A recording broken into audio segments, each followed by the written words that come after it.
Wow, this is wonderful. For those that don't know me, I was not in the movie.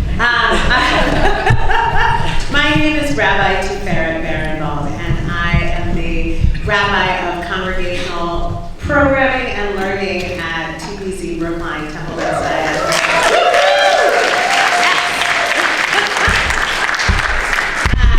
And I am honored to be a moderator for this wonderful panel. So first of all, I want to say this movie was fantastic.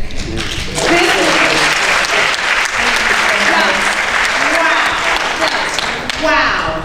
I feel like it tells the cautionary tale of kumbaya moments.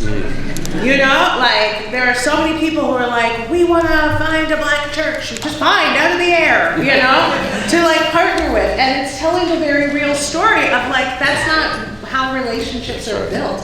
That's not how change actually happens. So I'm curious, I have so many questions. Where to begin? What happened before the first scene of the movie, before that first interaction? What happened in your relationship, in your conversations, and then how did this come into being a film? Why did you feel like you needed to tell this story right now? So I'll answer first. What you just said is, I think, really the magic of the film, that it doesn't come easy. It's because of everything that Antioch and Congregation Beth Elohim went through that they're as strong as they are to be able to go through October 7th together and everything else since then, and everything we're going through now as the rise of racism and anti-Semitism, the rise of white nationalism in this country. They are still partnering. They are still doing internship programs together. This is real. And to get to that point, they needed to go through the conflict. And so that, I think, is what makes it a real model. And as Rachel says at the beginning, I don't want to kumbaya moment. That's nice. Well, she didn't get one, you know. And there were times where I felt like I was a marriage counselor, actually, between the two. And I actually felt, you know, I took a closer relationship with Rev because I am the sister of the rabbi. And I needed to have Reverend Waterman and Walik and everyone, and Sheila and everybody at Antioch feel that I was really not. I was really there to tell the story and let each side and tell their story from their point of view. And that was a very challenging thing as a filmmaker to do for me, and I think it would be for anybody. For me as the rabbi's sister, but just in general, it was such an intricate story to tell because there's so much to it, to the history of blacks in America, Jews in the world, you know, but then Crown Heights and the real story of this community and this place. You know, it was like there was so much history to jam in there, plus the verite and the unfolding moments. So I found it to be one of the more challenging, if not the most challenging edit of I've made many, many films, and this is probably the most challenging. And then to have every single person in the film say that they feel represented and that they feel heard and seen. That was incredible when we premiered at Dr. NYC a year ago. About this exact time, it's like a 1-year anniversary of the film being out in the world, and everyone came, and I was like on pins and needles, like, oh my God, what are they gonna think? And then everybody said that was awesome, and then we danced till my feet almost fell off with the choir, which that was amazing tonight.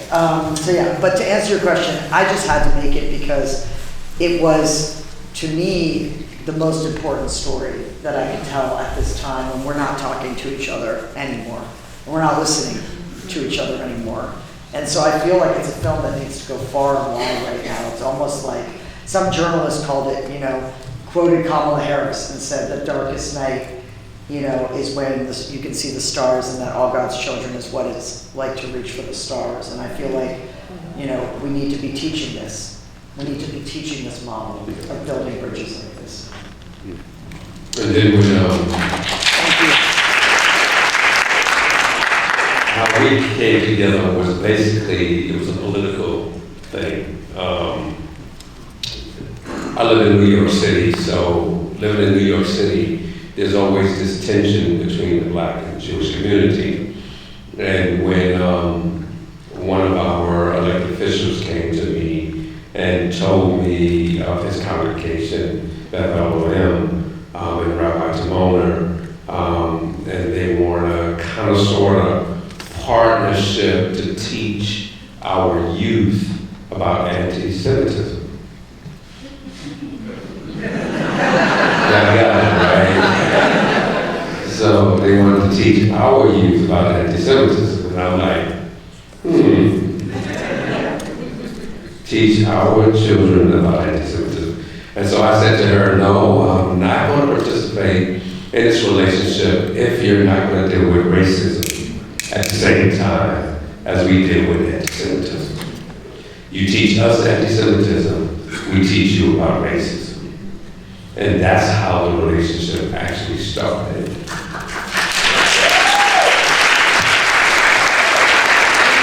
Because we didn't want to buy into the system of always chastising our youth about what they did. Yes, they mischievous and do some things like knock the hats off of some of our Hasidic Jews and stuff like that in some of the areas where they live. But my question to Rabbi Timoner was, what causes our Black youth to be angry about what's going on? And of course, we dealt with the theft, we dealt with the lack of mentorship, the lack of opportunities, educational systems, health system, housing, all of this, broken families, has jammed up in why some of our youth. But I needed Congregational BJFF to see what was the dynamics happening within the Black youth, so that when you try to teach them about anti-Semitism, you need to know why they are angry, because it deals with a lot of undercurrent of racism. Wow. Thank you.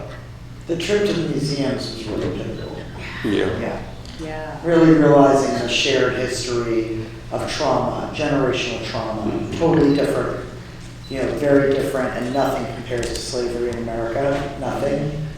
But what Jews went through in the Holocaust was massive. And, I just thought, I saw a turning point where everybody kind of understood each other more. And we were almost like we're in this together a little bit more. Yeah, because we had to find a commonality. I think most fights are happening, even in marriages. And some of y'all don't look at your mate right now. Here we go.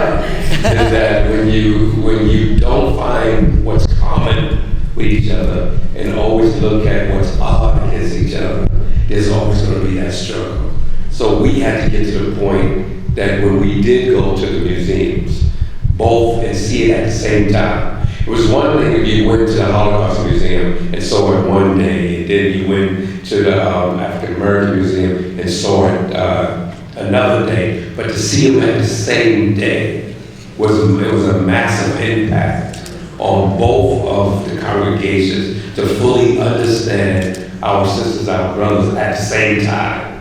Versus wait a day, but that impact happened at the same time. And then that ride back home was different than the ride to the museum. That's the end credits. Yeah. The singing. Oh, Yeah. man. That was beautiful. Love that. Yeah. What a gift. So I'm curious, as it was said in the movie that white Christians tend to dominate the narrative on Christianity.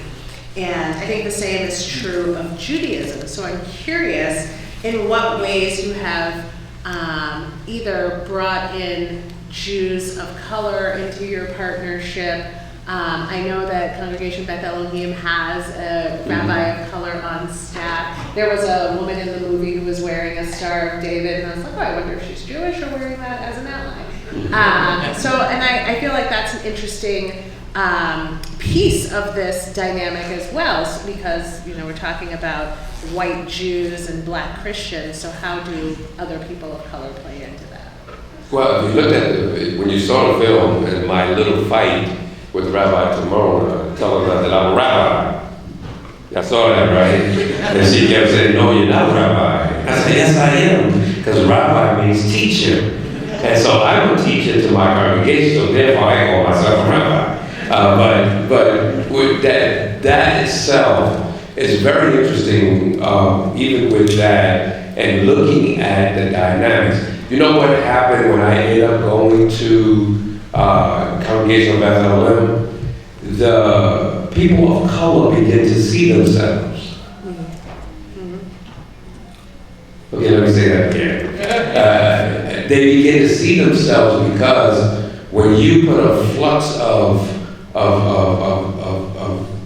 African Americans in a Jewish congregation where you have mixed couples in the congregation who felt a little isolated, but because of that 5 years, it made a major impact on the black Jews that were a part of the congregation. Because you had, the mixture was Christians and Jews that married each other, but the Christians converted to Judaism. And they kind of felt disconnected because of their color. But when we came together, it bridged a gap between that there is hope that Christianity and Judaism have some type of commonality. So while they're participating in the worship and singing the Hebrew songs and reading the text, they begin to feel themselves better and felt more better about themselves being a black Jew. Yeah, and I think what you said in the movie about how Christianity, the black practice of Christianity is incorporating African traditions and all of that. It's the same with Judaism as well. So it's like, just like you're saying, I recognize that. Yeah. And they promise not to walk away. And I think that's the key lesson you have to think about when you're in your conversations and somebody's saying things you really, really, really, really don't agree with. To just think about this. Think about what they did. In that moment, take a deep breath and just try not to walk away. Try not to shut down, because you're never going to get anywhere if you walk away. Right, because you guys saw the easy fights. Oh, yeah. Yeah, I love the hard ones. Yeah, she left the hard ones out. That's what we do as filmmakers. Yeah. They hammer you all with the easy stuff. But just think about it. I mean, marriages are very hard. Because people think that some of y'all have been married 40 years, just flew through it. No, you didn't. You had to work through it. And this film of 5 years was a work. And as you said, we walked away. There was times we were gonna walk away. There was times when I was the only one going back. Yeah, you were the one. There was times because when you find difficulties in every aspect, the longer you live with somebody, the more you know them. And there's some things about them you didn't learn in the beginning. You might say, I love you, but after a couple more years, that I love just go to love. And so we had to fight through. We really had to fight through this just to get it to where it's at. Deed theft was a major thing that kept us in because of the black wealth that was taken out of our community through houses that were stolen, through properties that were taken. That kept us in the loop. But was it enough to keep us? You can have a pivotal point where you want, but it's going to take more than that. And really, we begin to learn each other and know each other and accept each other as brothers and sisters in this fight together. So, love is powerful if you use it right. Can you update us on deed theft? Because there's an update. And so, deed theft just today that one of the people who've been stealing some properties just got convicted 2 consecutive years.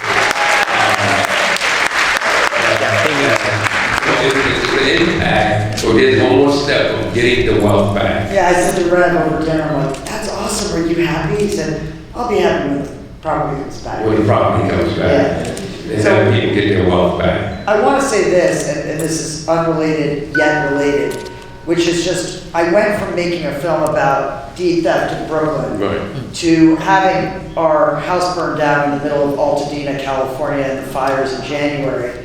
And now what's happening is deed theft in my town.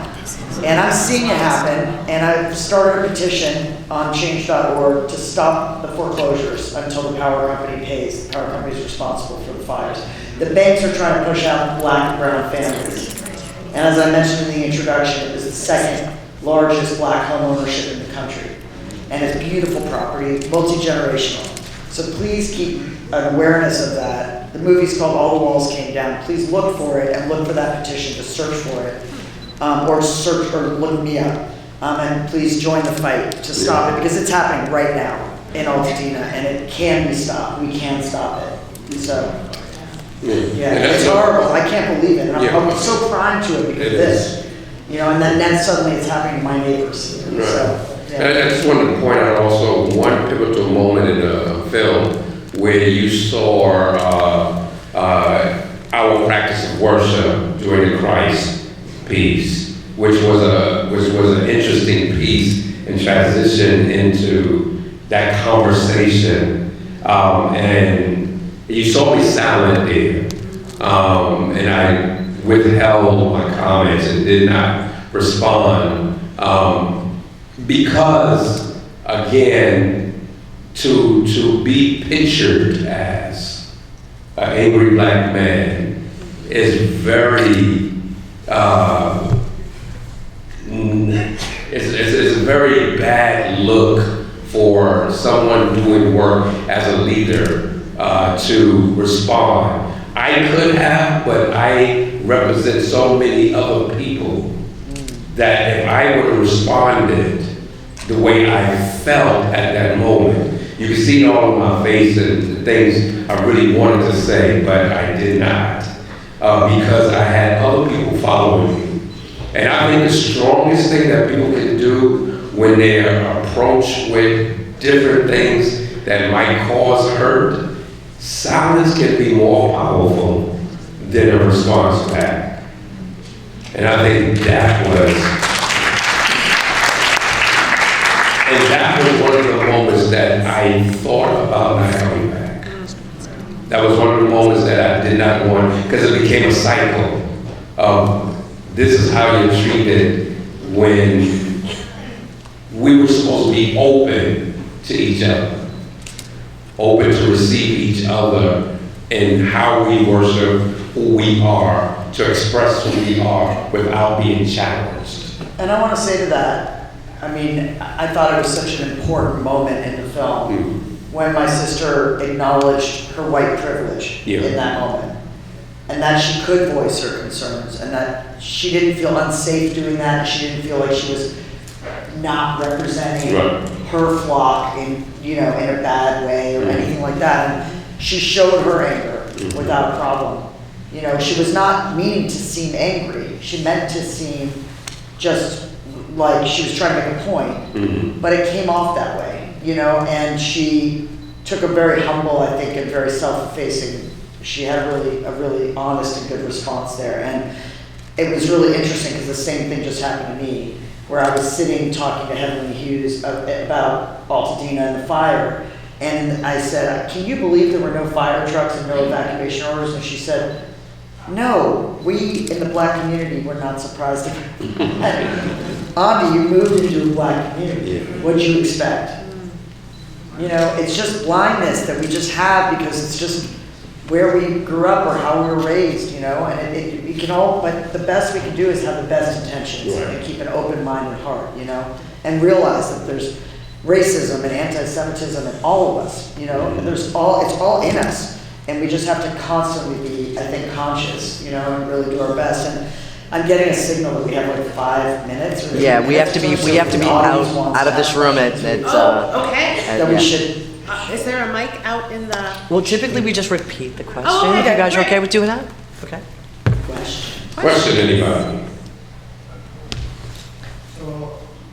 very much for a incredible film. Thanks. I also thought that the moment when we were confronting each other about the resurrection service was a very important, powerful moment in the film. And at the end of the film, you stated that your church was not going to stage the resurrection in the next service.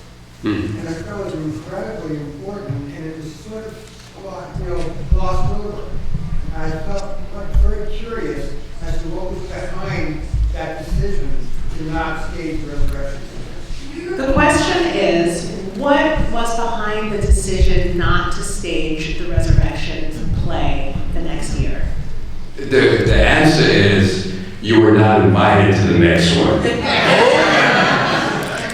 So it was really, when you find that there are certain things that hurt people, you don't throw it in front of them again, right?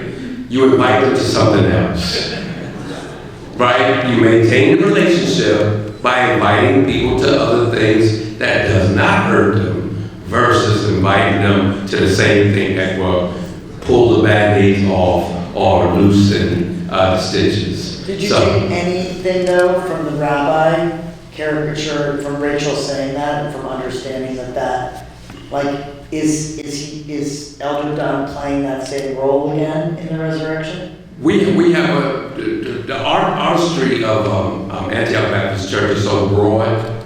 We focus on the resurrection, but it's so many different parts of the resurrection that you can focus on. The Roman soldiers, you can focus on the mother at the cross. So there's various parts of the resurrection that we feed upon. So we're always very artistic when it comes down to the resurrection. So, and again, when you see something that hurts somebody, you just don't bring it before them. You continue to do it because it's a major part of who we are, and we cannot not do it. Elder Dunn doesn't play that role anymore, though. Somebody else does.